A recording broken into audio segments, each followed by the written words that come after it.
So let me just ask you something. Do you think you need like 70% audience retention to have a hit video? I mean, we hear these numbers thrown around all the time, right? 60%, 70%, it feels like it's the holy grail of YouTube. But what if I told you that chasing that number is actually kind of misleading? Yeah, let's just jump right in and tackle what I like to call the great retention myth.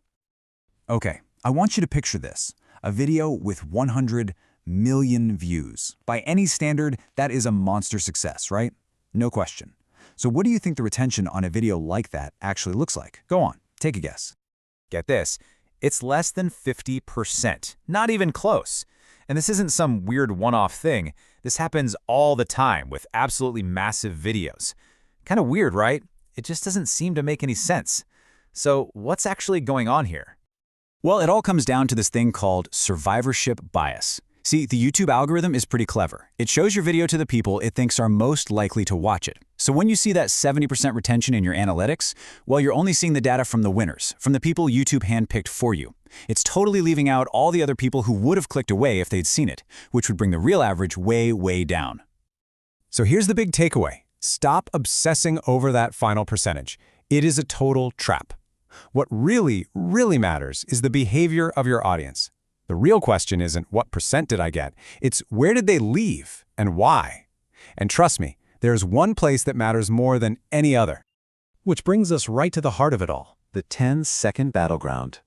I mean, just listen to this. If you lose 60% of your audience in the first 15 to 30 seconds, YouTube is not going to continue to push your video out. That's it. That's the whole game. If you have that massive drop-off right at the beginning, that scary hockey stick graph, the algorithm just shuts the door on you. Your video's life is literally decided in those first few moments. And this chart just says it all, doesn't it? Look at that drop. You don't have 30 seconds to get to the point. You don't even have 15. The honest truth, you've got maybe 5, maybe 10 seconds to convince someone to stick around.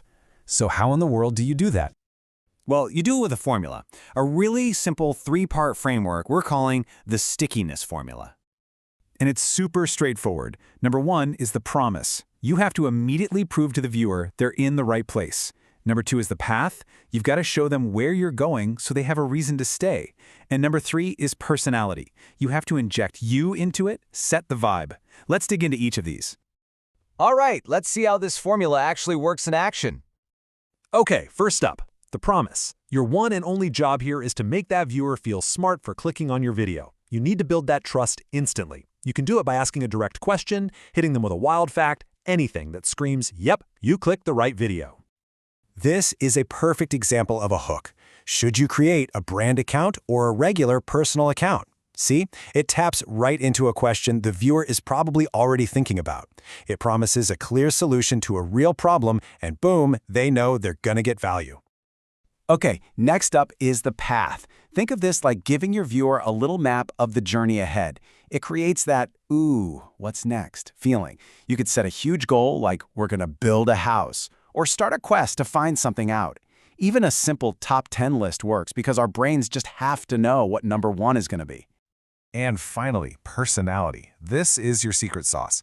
This is what makes people come back to you. It's not just the information, it's the delivery.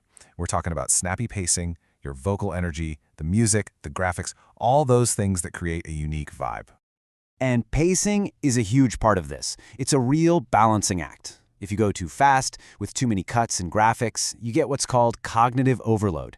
The brain just can't keep up and it shuts down. But if you go too slow, well, then you get cognitive underload. The brain gets bored and starts looking for something else to do, like checking their phone.